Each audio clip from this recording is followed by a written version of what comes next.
एक लड़की का शरीर हासिल करने के लिए एक आदमी ने पहले तो फोटोग्राफर बनने का नाटक किया। वो अपने हाथ में कैमरा लिए बिना किसी शक के लड़की के पास जाकर बैठ गया।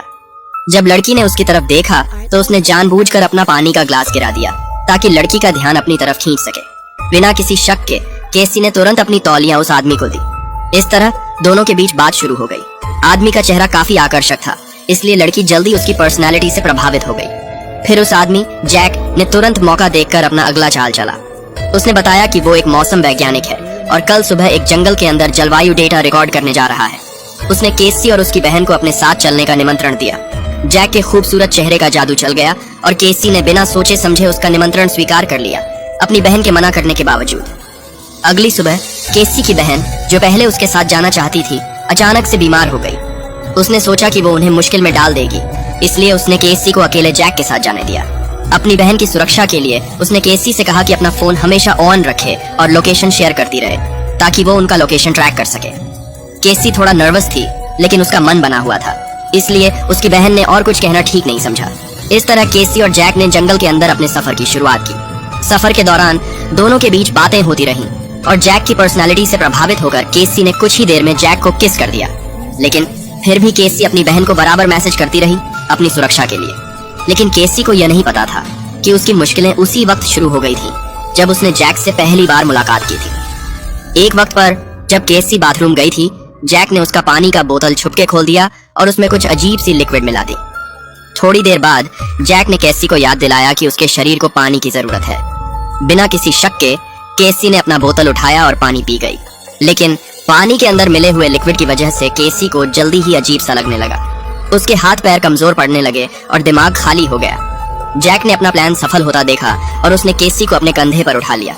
इस बीच केसी का फोन नीचे गिर गया, लेकिन जैक ने इस बात पर ध्यान नहीं दिया। उसने केसी को अपनी कार की डिग्गी में डाला और जंगल से बाहर निकल गया। इधर केसी की बहन होटल में उसका इंतजार कर रही थी। उसने देखा कि केसी का लोकेशन वहीं पर अटका हुआ है और उसके फोन पर कॉल किया, लेकिन किसी ने फोन नहीं उठाया।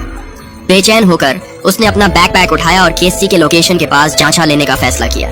जब वो जंगल पहुंची तो उसने देखा कि केसी का फोन वहां पड़ा है, लेकिन केसी का कोई पता नहीं था। डरती हुई उसने तुरंत पुलिस को कॉल किया, लेकिन पुलिस ने उसका कंप्लेंट लेने से मना कर दिया क्योंकि केसी के गायब होने का वक्त अभी ज्यादा नहीं हुआ था। निराश होकर उसने अपने एक्स बॉयफ्रेंड को कॉल किया, जो कि केसी को ढूंढने में उसकी मदद करने के लिए तुरंत आ गया। दोनों ने जंगल के अंदर दोबारा तलाश शुरू की और जल्दी ही उन्हें जमीन पर एक पौधा का हाथ का कंगन मिला। केसी की बहन ने पहचान लिया कि यह जैक का कंगन था। केसी की बहन के मन में डर बैठ गया कि केसी के साथ कुछ बुरा हो चुका है।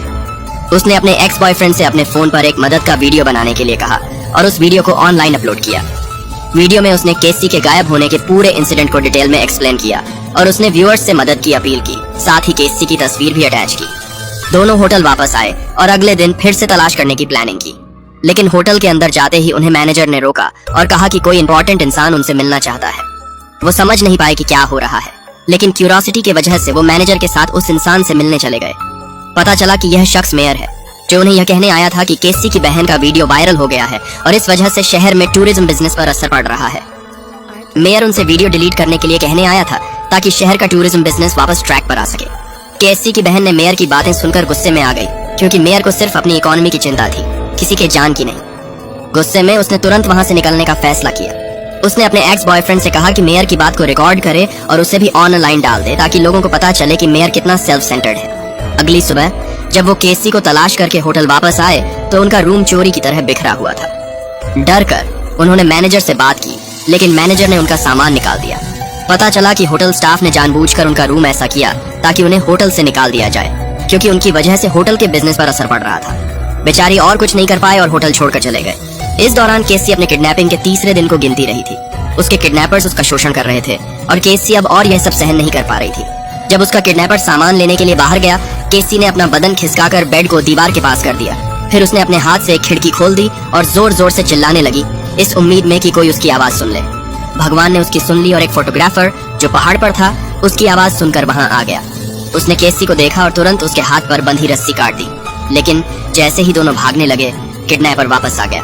दोनों ने अपनी जान बचाने के लिए भागना शुरू किया, लेकिन किडनैपर उनका पीछा करने लगा। लड़की को टाइम मिलने के लिए फोटोग्राफर ने एक पत्थर उठाकर किडनैपर पर फेंका, लेकिन इससे फोटोग्राफर की स्पीड कम हो गई और किडनैपर ने उसे पकड़कर उसे मार दिया। लड़की भी थक गई और किडनैपर ने उसे फिर से पकड़ लिया। उस लड़की को वापस उसी केबिन में बंद कर दिया गया।